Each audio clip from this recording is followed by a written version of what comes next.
देखना है। इसमें 9.3 लिखा है, तो आपको क्या करना है, 9 रूट के अंदर जो भी लिखा रहता है उतनी लाइन खींचना है। तो 9.3 की आपको एक लाइन खींच लेना है। 9 के बाद 1 2 3, तो ये आपकी एक लाइन हो जाएगी यहाँ से, ये यहाँ तक लेना है जहाँ तक ये स्केल स्टार्ट होता है 0 से।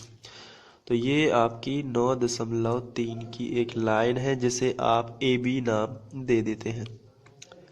इसके बाद आपको इससे बी से 1 सेंटीमीटर दूर एक बिंदु लेना है। 1 सेंटीमीटर दूर एक बिंदु ले लेना है। ये रहा 1 सेंटीमीटर दूर बिंदु, यहाँ ये 1 सेंटीमीटर, और इसको नाम दे देना है सी। अब आपको इसमें ए सी का लंबवर्धक खींचना है, तो चलिए खींचते हैं। इसके लिए इसको हमें ए सी का आधे से ज़्यादा, ए बी का नहीं, ए सी का आधे से ज़्यादा लेना है और ऊपर चाप लगा देना है यहाँ इस तरीके से, और यहाँ नीचे चाप लगा देना है यहाँ इस तरीके से, और ये सी पर रखकर ऊपर वाला चाप काट देना है जो हमने बनाया था। ये जो है ये वाला चाप कैंसिल हो गया, और नीचे वाला चाप भी आपको कैंसिल कर देना है इस तरीके से। ये हो गया। अब जो ये कैंसिल हुए हैं इनको पॉइंट निर्धारित कर देना है, तो इनका पॉइंट निर्धारित करते हैं। चलिए, तो ये जो है एक पॉइंट बना, ये भी एक पॉइंट बना, और इनको मिला देते हैं इस तरीके से, मिला देना है। ये यहाँ नीचे तक मिल गया है। अब इसको पी क्यू नाम दे देते हैं, पी, और यहाँ नाम दे देते हैं क्यू। अब आपको क्या करना है, जहाँ ये कैंसिल हुआ है यहाँ आपको ओ नाम दे देना है। अब ओ सी को त्रिज्या लेकर एक अर्धवृत्त खींचना है। ओ सी को त्रिज्या लेकर चलिए खींचते हैं ऐसा। ये ओ सी के बराबर नाप लिया और यहाँ से एक अर्धवृत्त खींचा। तो ये अर्धवृत्त आपको इस तरीके से खींच लेना है जो ए पर भी कैंसिल होता है। तो ये अर्धवृत्त आ गया। अब आपको बिंदु बी से एक बिल्कुल सीधी लाइन खींचनी है, और जहाँ ये सीधी लाइन है तो वहाँ क्या हो गए, समकोण बनाती हुई लाइन खींचनी है। तो आपको क्या करना है, चांदे की सहायता से आप यहाँ चांदा रख के 90 बना सकते हैं। तो जो इस तरीके की हो जाएगी, समकोण बनाती हुई लाइन खींचनी है आपको। ये 90 है, ध्यान रखना है आपको। तो आप चांदे का इस्तेमाल कर सकते हैं, और यहाँ एक बिंदु नाम दे सकते हैं डी। तो जो बी डी है यही के क्या है, रूट 9.3 है। तो इस तरीके से ये सॉल्व हो जाएगा। तो जो हम लोगों ने किया है उसको लिख सकते हैं। तो चलिए लिखते हैं। तो पहला जो है इसको लिखेंगे, सर्वप्रथम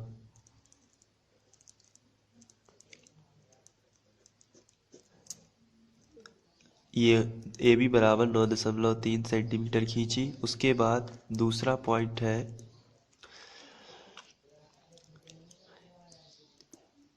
बी से 1 सेंटीमीटर दूर बिंदु सी लिया। इसके बाद थर्ड पॉइंट है ए सी का लंबवर्धक पी क्यू खींचा। इसके बाद चौथा पॉइंट है, इसी में जोड़ लेते हैं, जो ए सी को ओ पर प्रतिच्छेद करता है,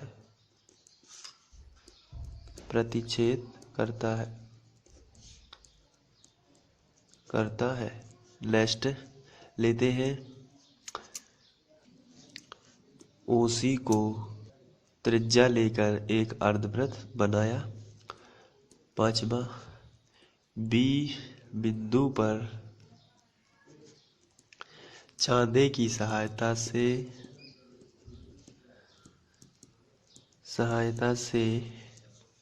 90 अंश का कोण बनाती हुई एक रेखा खींची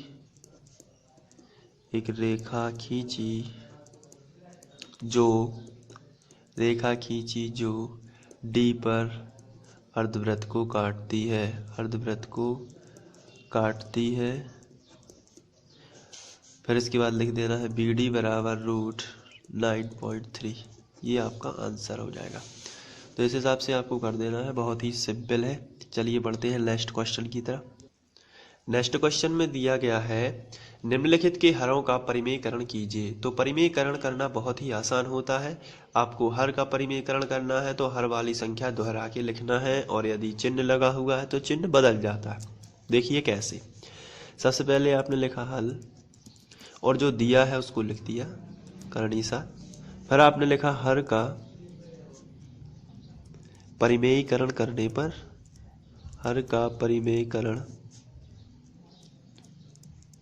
पर, तो परिमेयीकरण करते हैं तो यहाँ आ जाएगा 1/7 गुणित करणी 7/7। आपको जो हर है, ये जो करणी 7 है, इसको दोबारा से करणी 7 और करणी 7 ही लिख देना है। तो इसी को बोलते हैं हर का परिमेयीकरण। करणी 7 का गुणा 1 में होगा तो करणी 7 ही आ जाएगा, बटे करणी 7 का करणी 7 में। तो मैंने पहले भी बताया कि जब करणी वाली संख्या समान हो और गुणा हो रहा हो उसमें, तो वो वाली संख्या में से 2 में से 1 बाहर आ जाता है, तो 7 बाहर। जैसे अगर होता करणी 8 गुणित करणी 8 तो 8 बाहर आ जाता, करणी 9 गुणित करणी 9 तो 9 बाहर आ जाता। ये आपका आंसर हो जाएगा। बढ़ते हैं नेक्स्ट क्वेश्चन की तरफ। नेक्स्ट क्वेश्चन है 1/करणी 7 ऋण करणी 6। तो इसका परिमेयकरण करना है तो इसका थोड़ा दूसरे तरीके से हो जाएगा, और ये भी बहुत ही सरल है। इसको आपको पहले लिख देना है 1/करणी 7 माइनस करणी 6। अब इसके बाद लिखना है हर का परिमेयकरण करने पर,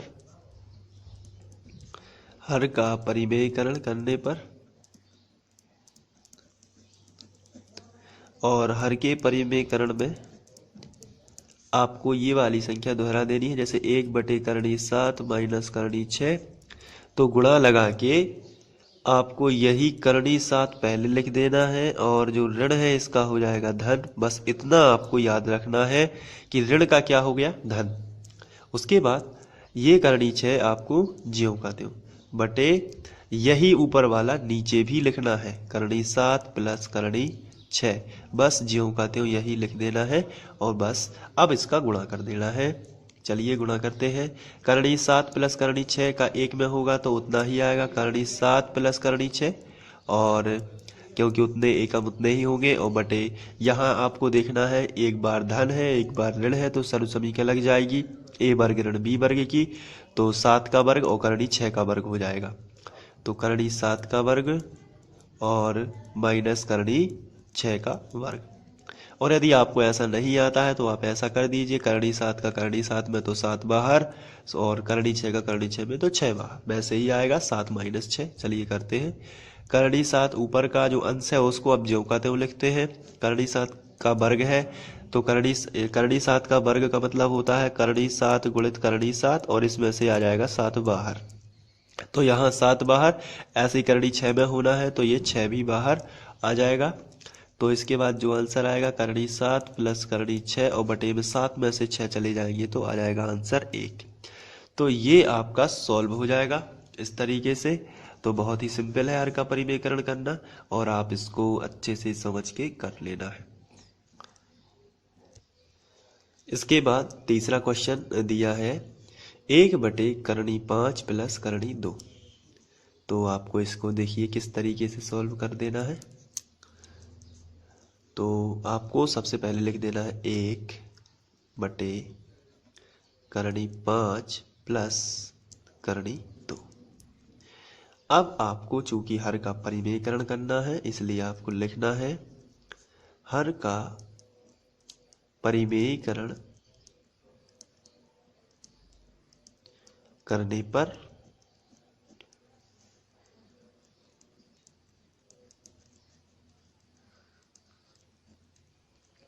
और इसको आपको पूरा लिख देना है 1/करणी 5 प्लस करणी 2।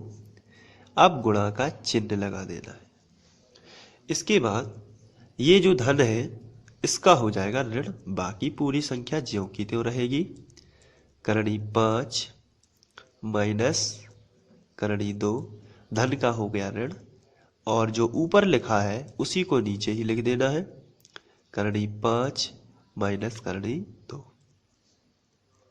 इसके बाद आपको जो ऊपर की संख्या है एक में गुणा होगा तो वही आएगा, तो यहाँ आ जाएगा करणी 5 माइनस करणी 2, जबकि नीचे आ जाएगा एक बार धन है एक बार ऋण है तो सर्वसमी का a वर्ग ऋण b वर्ग। a का मान हो जाएगा करणी 5 और b का मान हो जाएगा करणी 2, क्योंकि ये इस तरीके से लिखा है a धन b और a ऋण b, ये गुणा में ही है क्योंकि, तो a धन b a ऋण b, जहां a का मान करणी 5 b का मान करणी 2, तो इसका जो होता है इसका जो फॉर्मूला a वर्ग माइनस b वर्ग। तो a वर्ग यानी a का मान कितना है करणी 5, तो करणी 5 का वर्ग, और b वर्ग यानी माइनस लगा है तो आपको माइनस लगा देना है, और b वर्ग यानी करणी 2 का वर्ग। और सरल तरीका है 5 का 5 में तो 5 का वर्ग, करणी 2 का करणी 2 में तो 2 का वर्ग। इसके बाद करणी 5 माइनस करणी 2 कर देना है आपको। नीचे आते हैं, करणी 5 का वर्ग है, इसका मतलब ये होता है कि ये 2 बार है करणी 5 गुणित करणी 5, और करणी 2 का वर्ग है, इसका मतलब होता है करणी 2 गुणित करणी 2। 5 का 5 में करेंगे 5 बाहर आ जाएगा, मैं बता चुका हूँ, और 2 का 2 में करेंगे तो 2 बाहर, क्योंकि समान संख्या करणी में गुणा में हो तो वो संख्या बाहर आ जाती है। तो यहाँ आ जाएगा 5 बाहर क्योंकि करणी 5 का वर्ग है, और यहाँ आ जाएगा करणी 2 बाहर, तो 2 ओनली 2 बाहर, तो करणी 5 माइनस करणी 2 बटे में आ जाएगा, 5 में से 2 गए तो कितने आ गए 3। ये आपका आंसर हो जाएगा। इसके बाद बढ़ते हैं अगले क्वेश्चन की तरफ। हल इसमें दिया है 1/करणी 7 माइनस 2। अब इसका करना है हर का परिमेयकरण, तो लिखना पड़ेगा हर का परिमेयकरण करने पर, और उसके बाद आपको लिखना है 1/करणी 7 माइनस 2, और यहाँ गुणा का चिन्ह, और करणी 7 माइनस 2 का आपको पता है कि क्या हो जाएगा करणी 7 प्लस 2, और बटे में भी क्या हो जाएगा करणी 7 प्लस 2। बस सिंपली इसका अब आपको गुणा कर देना है, तो ऊपर ऊपर का गुणा होगा तो करणी 7 प्लस 2, और नीचे का होगा तो करणी 7 और करणी 7 में 7 बाहर, या फिर आप यहाँ से देख सकते हैं a ऋण b a धन b, तो सर्वसमीका लग जाएगी a वर्ग ऋण b वर्ग, यानी कि करणी 7 का वर्ग माइनस b का वर्ग यानी 2 का वर्ग।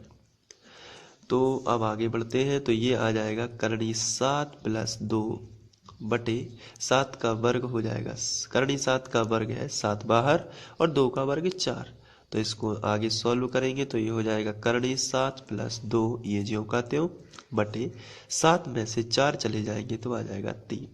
ये आपका आंसर आ जाएगा। तो इस प्रकार प्रश्नावली 1.5 समाप्त होती है, और आशा करता हूँ कि आप लोग इसको बहुत अच्छे से कर रहे होंगे, और कोई भी समस्या आती है तो आप मुझे कमेंट में बता सकते हैं, मैं उसको सॉल्व करने की कोशिश करूँगा। साथ ही साथ मेरा एक ब्लॉग भी चलता है जिसका नाम है topfreeonlinecoaching.blogspot.in, तो आप वहां जाकर कुछ इन्फॉर्मेशन इकट्ठी कर सकते हैं, और वहां आपको ये जो मैं हल करवा रहा हूँ इसकी प्रति भी मिल सकती है। साथ ही साथ और भी महत्वपूर्ण जानकारियाँ यदि आपको उपयोगी लगे तो वहाँ से मिल सकती हैं। Thank you.